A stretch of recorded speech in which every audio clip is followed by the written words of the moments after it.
कारबेन के हलचल भरे गांव में चिंता नाम का एक युवा और चतुर लड़का अपनी प्यारी दादी के साथ रहता था।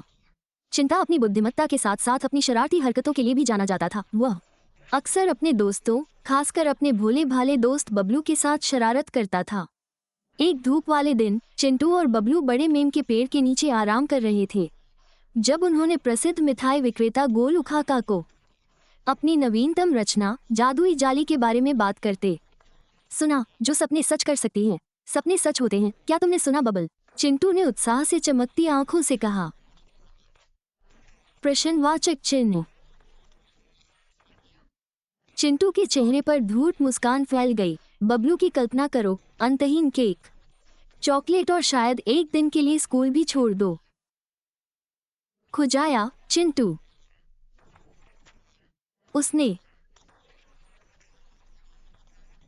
दुकान की खिड़की से झांकने पर उन्होंने देखा कि गोलू का रहस्यमयी स्पर्श के साथ सामग्री मिलाने में व्यस्त था।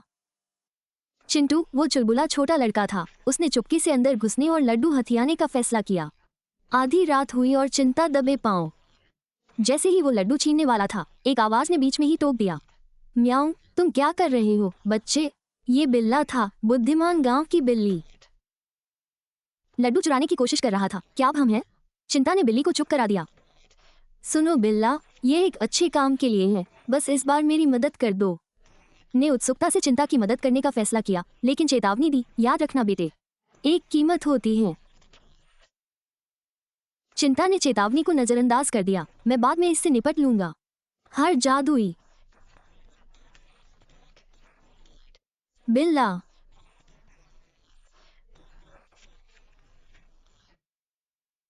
अगली सुबह पूरे गांव में कोहराम मच गया।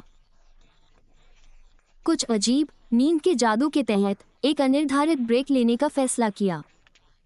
हालांकि डोटी ने कुछ गड़बड़ महसूस की। चिंटू, क्या तुमने फिर से शरारत की है? उनके मूर्खतापूर्ण अभिव्यक्तियों के साथ रंगे हाथों काटे गए। चिंता ने स्वीकार किया।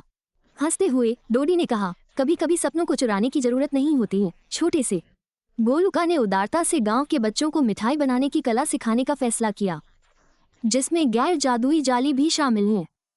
हर किसी ने नए सीखे गए कौशल का आनंद लिया, यह महसूस करते हुए कि कड़ी मेहनत और धैर्य वास्तविक जादू थे। और इस प्रकार चिंता ने एक मूल्यवान सबक सीखा कि रोमांच को संजोते हुए थोड़ा समझदार बन गया। अपने दोस्त बाबलू और बुद्धिमान कैटविला के साथ साझा किए गए जादुई दिन।